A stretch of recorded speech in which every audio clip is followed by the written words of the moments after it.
outing so far and doing things well on both ends from full game. How do you assess how that went? I think we were pretty good defensively. In that first half, I think our energy just wasn't there, and so although you're getting stops and scoring, we're not in a rut, but we just don't feel like we're playing to the level that we're capable of. And mentally, that can be a drag. And so I feel like guys in that first half were just feeling sorry for themselves, all of us. And, so they score a basket. It's worse than it seems, And I think in the second half, we cleaned that up with our body language, our demeanor. And although everything didn't go right, we stayed the course. And that second unit brought great energy. Jamaica was incredible. And we were able to continue to keep it rolling. So I thought it was a pretty good defensive game for us, and saying that we can continue to get better. Dre, I know you're more worried about how you guys are playing collectively, but Steve Kerr has made it a point the past couple games to say how well he thinks you are playing individually in the early going. You've always been very honest with your performance and evaluating yourself. How do you think you've been playing early on, and where do you think you're at? I think I'm playing pretty well. Just trying to be more aggressive. Had some turnovers tonight I could take back. And now I think it's adding that fire onto the play. It's coming around, but overall I think I'm playing pretty good basketball, but, still rounding in the form. And like I said earlier, just expecting to have a big year. I've seen teams try a lot of interesting stuff to slow you guys down. I don't think I recall them putting their point guard on you before like they did today with Kyle Lowry. What did you make of that, and how did y'all try to attack it? I've seen it before. We just play. It's not trying to necessarily single it out or make something of it. We're going to play our game. I think when teams do stuff like that, they're doing it so you go away from what's naturally comfortable. Not necessarily that's going to stop what we do, but more so just want you to go away from it. So I think for me and for us, it's just continuing to do what we do regardless of what the matchups are. And there are ways to take advantage of things like that. And I think, late down the stretch I did, took advantage of one of those ways that you can take advantage of a team doing that. 4-point game when you and Clay and Steph 300 in the fourth quarter. 3 minutes later, it's a double-digit lead. You played with Steph all these years, but can you go back and did you get a chance to look at what he did to Tyler Herro on that 3-point shot that gave you guys? What were your thoughts on that particular play? Shit, he almost fell. No, it was a great move though. It was a great move. Got to the spot that he wanted. Once he got Tyler to open his back leg up, he was kind of dead at that point. But Steph is incredible, and he's playing great to start this year off, which is expected. But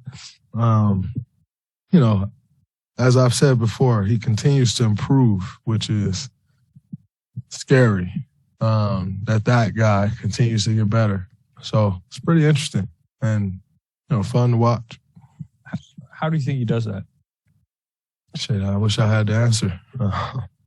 It works though. I don't think it's any secret.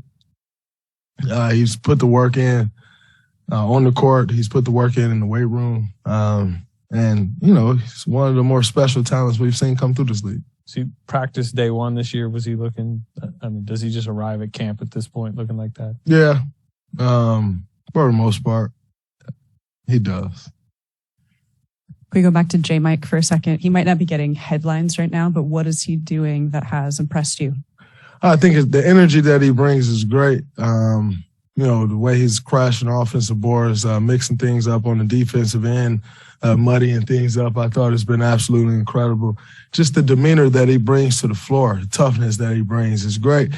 And in saying that, I don't think offensively we have found him shots yet. And we know how capable he is of stretching the floor, and we haven't even done a good job of finding that yet. And so for him to still be having the impact that he's having is huge, because as we continue to settle in our offense and find the rhythm on that side of the ball, he's going to get more open shots. And, when he get those open looks, we know he can and will knock them down. So I don't even think we've been able to really see that part of his game yet. And that's encouraging, taking into account the impact that he's already having. Wiseman's now set as that backup center. He's going to get minutes, at least, one stint every half.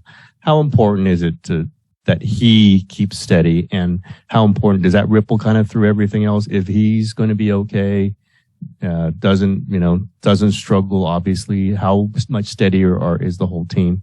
Very steady, because Wise brings something that no one else on our teams bring. That combination of size, athleticism, and skill, no one else has that. And so for him to stay steady and continue growing the way he's growing is incredible. It's going to be huge for this team. He is a key part of that second unit. And in his screen and dives and having that lob threat at the rim, he's been finishing with great touch and when he catches the ball in the paint. And defensively, he's continuing to get better and learning how to use his size. And I think that's important.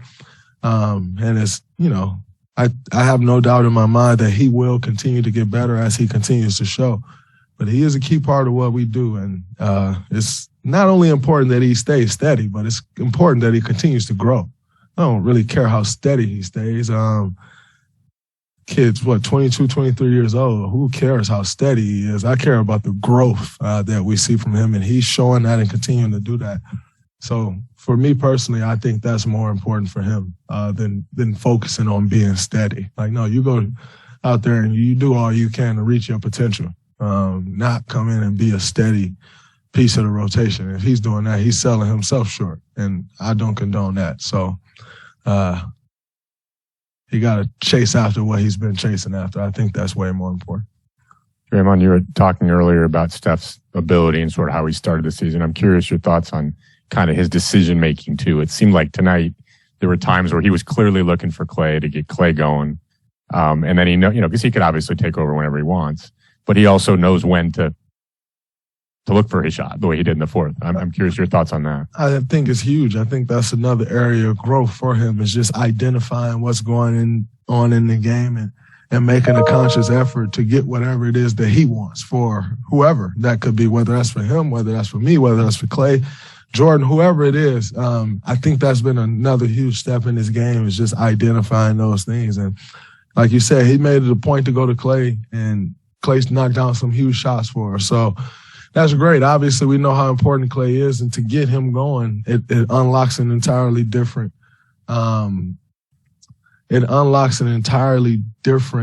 part of this team that makes us unstoppable. So it's important. We all know it, and Steph definitely made a conscious effort to do that tonight.